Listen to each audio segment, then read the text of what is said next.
So the paper is going about the effect of Idi Amin's expulsion of the Asian community in Uganda in 1972 on the social and economic development of the country.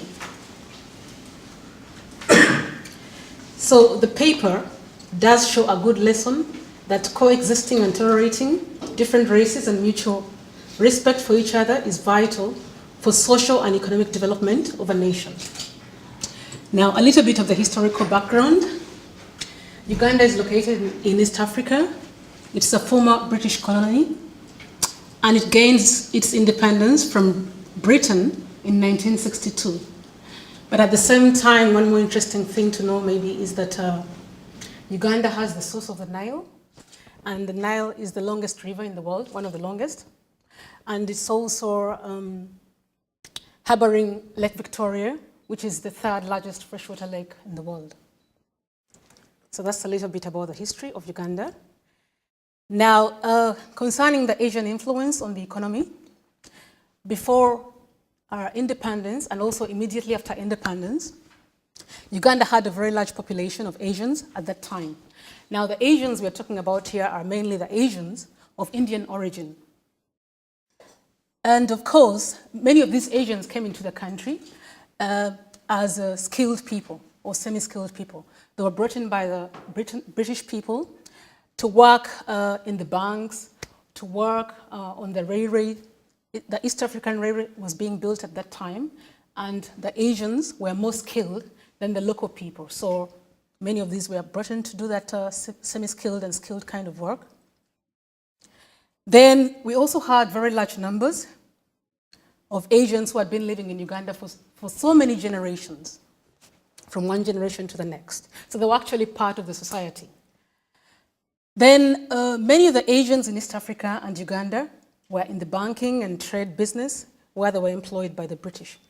Now, of course, they had a slightly higher income than the local people because they were employed in better jobs, better everything. And because of that, they perceived themselves as coming from a more advanced kind of culture than the local Ugandans at the time. Of course, the current government at that time was the Alberta Government. So they did try to address these concerns of the local people by trying to bring about reforms that could enable the redistribution of wealth from the Asian community into the hands of the Ugandan community. So there was such a committee on Africanization in commerce and industry in 1969 that was meant to aim at redistributing the income from the hands of the Asians into the hands of the Ugandan people. Now, in 1969, actually, they really did agree on things like imposing work permits for the Asians and also imposing trade sanctions on the Asian community. But it was really as a way of reducing the influence they had on the economy from an economic point of view. Now, of course, the Obote government, Obote was president at that time. He was overthrown in 71. And in early 71, we had Idi Amin taking over power through a military coup. Now, of course, at the time, it looked like he wasn't very interested in state participation in the economy. And of course, everybody thought that they shouldn't really worry so much about the businesses and the multinationals should go on with business as usual, that nothing much was really going to change. However, in 1972, much to the surprise of everybody else, the international community and the Asians themselves, the Ugandan people, Idi Amin declared a 90-day war on Ugandans. He told them to leave the country within 90 days. And of course, he just simply gave them 90 days. You had to leave or you would face a penalty if you didn't leave the country. Now, all those names, as Colin describes there, were actually different titles for Idi Amin. His Excellency, he used to call himself the President for Life or the Lifetime President of Uganda. He was a Field Marshal, Al-Haji, a title he got from the Arab world. He was a Doctor of Law and so many other honors. Dada, Victorious Chancellor. He got a medal from the British Distinguished Service Order. He was a military counsel. conqueror of the British Empire, everything, he was part of it, actually. Those were all his titles. So, of course, this is something that took people by surprise. And of course, it was, if you like, what you can call an Indophobic kind of approach or extreme resentment towards the Asian community. So that, of course, did not go very well with the international community, and it did scare so many other people who were operating at the time in Uganda. So we had a large exodus of other foreigners leaving the country, not only the Asians, but also other foreigners, mainly the Western people and the Arab people. They did leave the country because they thought maybe from the Asians, then Amin is going to look at another section of society to throw out of Uganda. And that meant when this group left, they also left with their businesses. Many multinationals closed. Everything almost came to a standstill. So actually what Amin wanted at the end of the day was to have some kind of a total independence. At least that's what it felt like, since colonial and foreign influence had been greatly reduced. But again, this had the negative effect of completely shattering the economy, because the economy was left in the hands of the locals. Now, 55,000 Asians closed their shops and businesses and left for Britain, seeking asylum there. But of course, Britain was one of the main countries, being a former colonial master, that took over the Asian community. But of course, we have Asians also who got scattered in other pockets of the world, like in Canada and in the United States. And of course, this number does not include Asians that were not able to leave the country, but just simply committed suicide, because there are also many who chose to commit suicide because they couldn't sell off their businesses, they didn't know where to start from after having lived there for so many generations. So we have many who threw themselves in the Owen Falls Dam or in the lake or whatever. So, of course, one thing that is very interesting also is that many of these Asians had kept their money in foreign banks. So actually, when they left, they already had foreign reserve accounts, and they just simply went with all the money. So no investment was being done in the country, and as a result, because business completely came to a standstill, the economy was completely shattered. So, and what Amin actually did, another thing, is that he shared out most of the money, most of the shops that were run by these Asians. He just simply gave them to his friends, he gave them to his close supporters, he gave them to family, and some of the businesses were taken over by the government. So they were actually nationalized. We had, in 71, there were just only 10 parastatals, and in 1976, there were already 25 parastatals operating in the country. So all these were taken over by the government. So in just 3 months, the Asian expulsion led to a financial crisis in Uganda. So then we started having after effects like a black economy, black market economy emerging, and the smuggling of goods. The black economy, market economy, of course, emerged because there was a shortage of goods. Moreover, important goods like necessities. For instance, we had things like sugar, butter, salt, bread, and clean drinking water that were all lacking. Don't forget that most of these parastatals were being run by people who were not skilled, because the British government had put in place the Asians to run most of these parastatals and to provide most of these important services. But now that the local people were running them, they were not, of course, as skilled as they should. They should have been, and these parastatals were not bringing in any money for the economy. And of course, they were completely run down, and they were surviving on just state money. And of course, another thing is, for instance, the sugar factories that we had in Uganda, and even today, they were really being owned by the Indians, the Indian families. So when the Indians left, the local people who were put in charge to run these sugar factories really ran them down completely. They couldn't sustain them, and they just kept on getting out money without investing it back. So, of course, the factories were completely run down. And in 1976, actually, sugar production had already fallen by around 75% of the original capacity. So there was no sustainability. And of course, there was a lot of smuggling because commodities were not enough. Then, and of course, Amin put in place very tight penalties when it came to anybody who was caught smuggling. Ugandans started to starve to death, some people, and Idi Amin's suppression increased as he tried to beat down on illegal activities. Families did anything they could to get food and supplies. Now, of course, this is just an example of many people were caught actually those days trying to smuggle coffee on Lake Victoria. There was cross-border trade going on, but without declaration, and that's exactly what Amin's government was against. So if somebody was caught doing that without following the proper rules and regulations or paying the necessary taxes, then they would definitely face very heavy penalties. And of course, it goes without saying that the treasury also completely went down because there were hardly any exports. And anyway, the ones that were done during that time, agricultural exports, there was just hardly no value at all. There was a lot of importing. There was widespread corruption. And as Collins put it, Uganda was now on a one-way ticket to hell.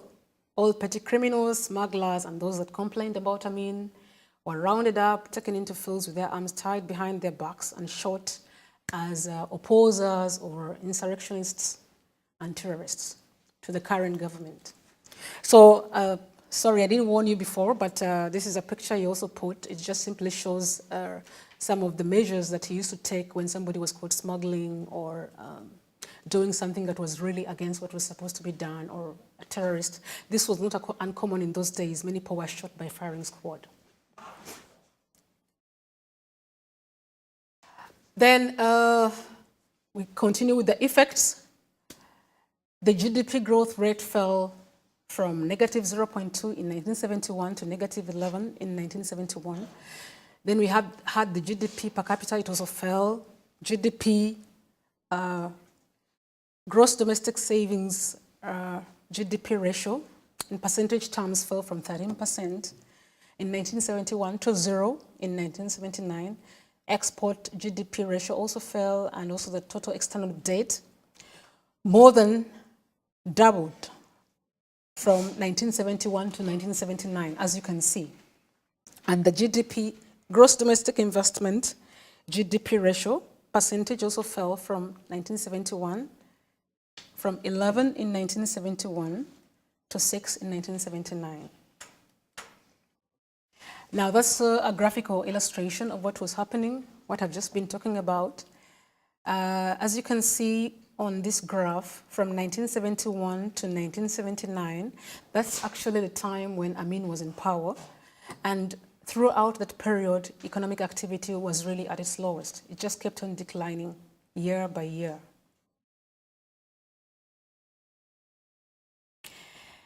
Of course, the agricultural exports declined exponentially. First of all, because most of the local people who used to grow their crops and so on used to supply a very big deal to the Asian economy, the Asian market. And now that the Asians had already left, there was nobody to really supply these agricultural products to. So now, like for instance, in the sugar factory, it was a very good input for sugarcane, which is actually one of the food crops that's grown in Uganda. And of course, with the closure of those factories, then, or with a minimum production in these factories, then there was not much that could be sold to these factories.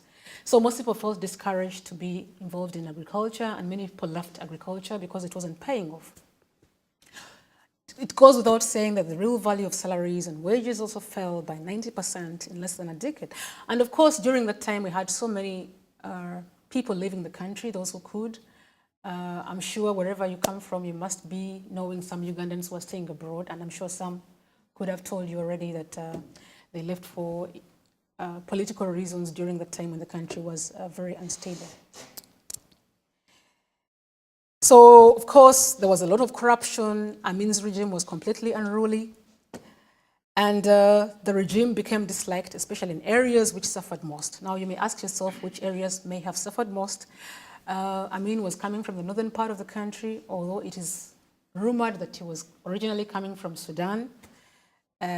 So normally he used to reward people who were coming from his tribe, much more than any other tribe.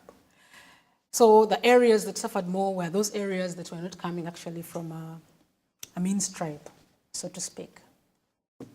Now, this is still just, again, a reflection of the economic performance, but now just a little bit more elaborate, showing many more economic indicators. And of course, what is clear from here is you can clearly see everything was not doing well. Terms of trade were very poor. The external debt was rising by the day, and the per capita income was also not good. So, in brief, the economy was not doing well. All the economic indicators point to the direction that the economy had really gone to the dogs.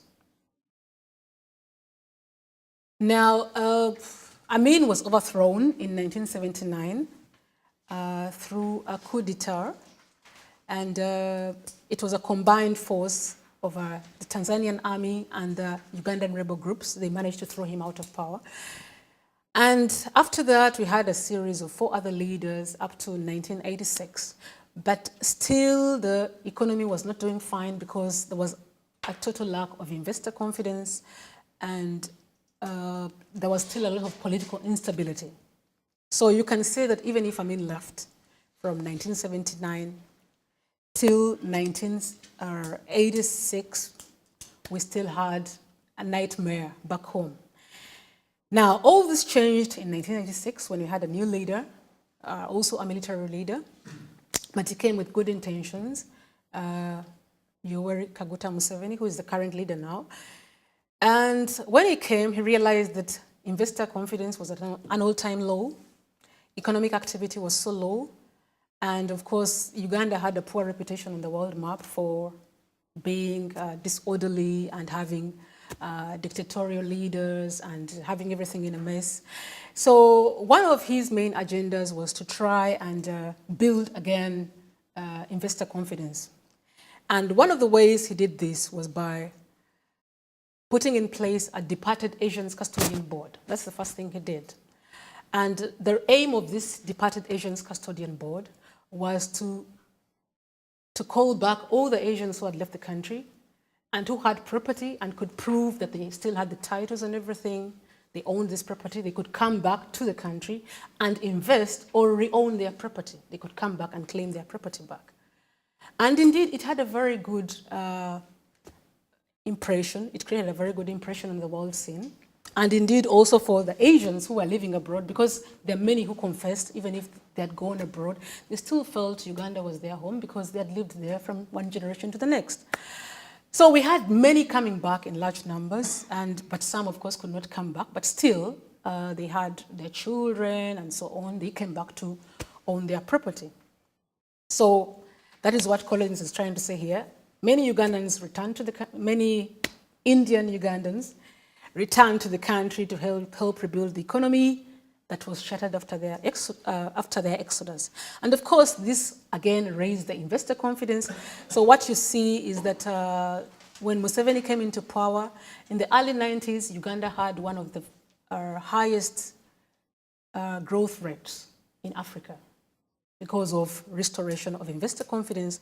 Multinationals came back. Most multinationals that had left already, like we had so many airlines that had left, we had so many embassies that had closed, they all came back because now it seemed like investor confidence had picked up.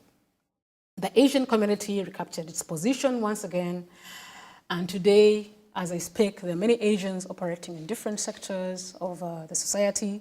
They're still a minority group, but they also have rights, and they can also vote on certain issues that concern them as a group. They also have some kind of representation in parliament. Then they're also, of course, contributing very much to the GDP of Uganda because they're employing so many people and they're also running very big businesses. and they have, of course, a very good business acumen. Now, the Ugandan businesses are competing very favorably with the Asian community. And of course, the Ugandan businesses have learned a lot from their Asian counterparts. So the conclusion is, apart from a few people, of course, who benefited when Amin redistributed the Asian wealth among his people, most Ugandans were not happy about the expulsion of the Asians. And of course, the lesson that Colin is trying to draw from all this, I think, is that he wants to show that there's very much a need for a shared society where people of all races are treated with respect and are given equal opportunity if you want to sustain and grow an economy. So thank you very much for listening.